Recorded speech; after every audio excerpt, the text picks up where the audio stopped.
I would like to thank Skillshare for sponsoring this video. What's up, guys? So many people have asked me, how do I reharmonize a melody? How do I find new chords? How do I stop playing Wonderwall? How do I get more girls?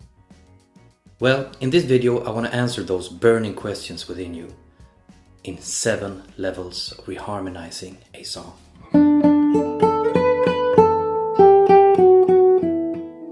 How do we go from a basic chord progression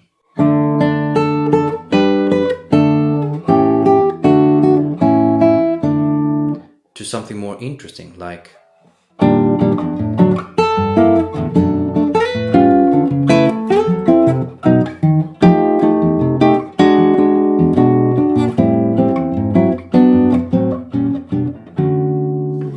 Seven levels of reharmonization.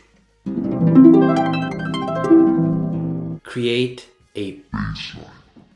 And there's actually a harmony hack you can use to accomplish this really fast. Let me show you. You will harmonize each and every new melody note with a minor or major third diatonically from the scale. So the melody starts with a D, and we're in D major. So go 3 steps down the scale from D, and there you have the third. But instead of playing it so close to the melody note, I play it 1 octave lower. Okay, and this is known as the 10th interval. And if I do this with every new melody note, I get this.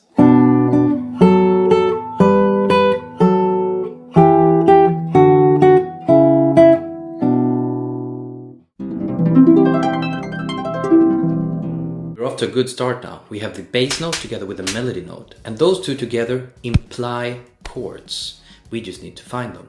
One quick way to do this is to find the diatonic chords. So from each bass note, find the 5th degree and the 7th degree diatonically, and you get full chords. And that would sound like this.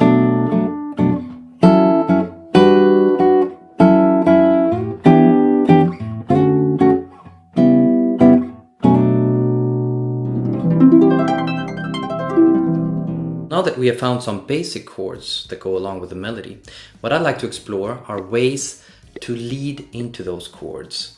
And one effective way of doing that is to find all the dominant chords. So for example, in D major, the dominant would be A7. But all the other chords also have their respective dominants, and they would be known as secondary dominants. Let me play you an example now where I have added the dominant chords.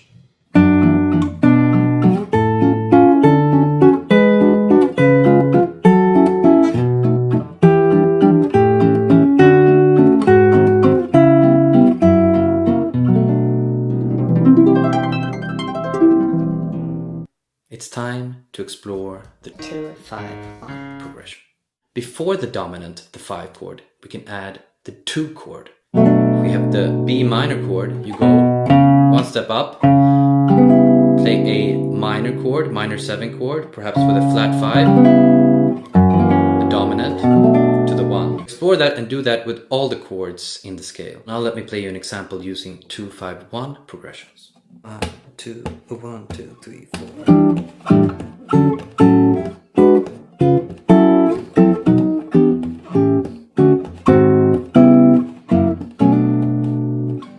This video is sponsored by Skillshare. One of the greatest joys of life is to learn new skills and get that feeling of becoming better at something. But we all need help to stay inspired. Skillshare is an online learning community that does just that. I've been a part of the Skillshare community for quite a while now, and as a member you get unlimited access to thousands of inspiring classes on topics such as music, music production, film and video, graphic design and much more. I'm currently checking out a class by Ali Abdal on productivity called Principles and Tools to Boost Your Productivity, because I really need to get more stuff done. The classes on Skillshare combine video lessons with a class project and are mostly under 60 minutes divided into short lessons, so it's easy to fit into your schedule. Skillshare is also incredibly affordable. It's less than $10 a month with an annual subscription. In this time when so much is happening around the world, your voice and creativity is more important than ever. The first 1,000 people to use the link in my description will get a free trial of Skillshare Premium membership. Music is all about tension and release. going on a journey, then coming home. So in level 5, I'd like to show you what I call the half Step. approach.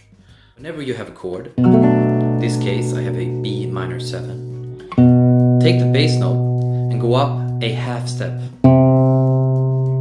And from that step, play a Dominant 7 chord.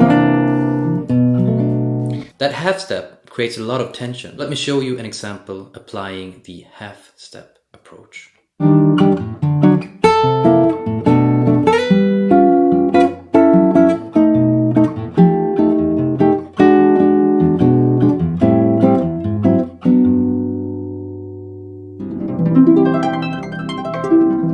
When you found these basic chords, the secondary dominants, the 2-5-1, the half step approach chords, you can also invert them. An inverted chord simply means that you no longer have the root note in the bass, but perhaps the 3rd, the 5th, the 7th, or the 9th. I'll play you an example of Twinkle Twinkle Little Star, where I use more inversions.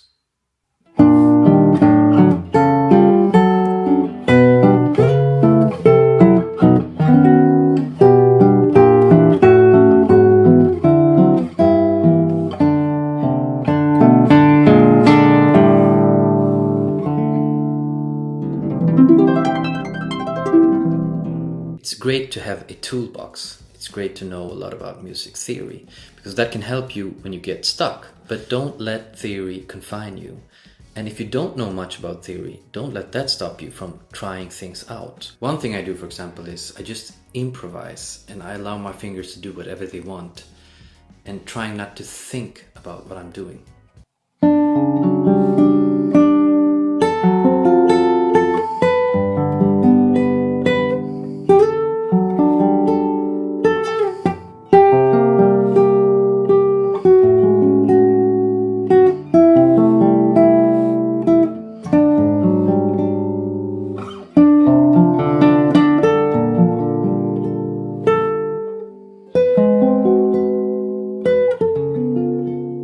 And in that way, you can accidentally find really cool stuff that you like, and you also find out what your musical taste is.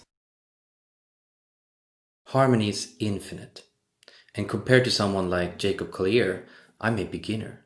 It's really important not to get depressed about everything there is to learn, because you will never learn everything. There will always be something more to learn, and that's really good, because the greatest joy in life is the process of learning, not achieving the end result.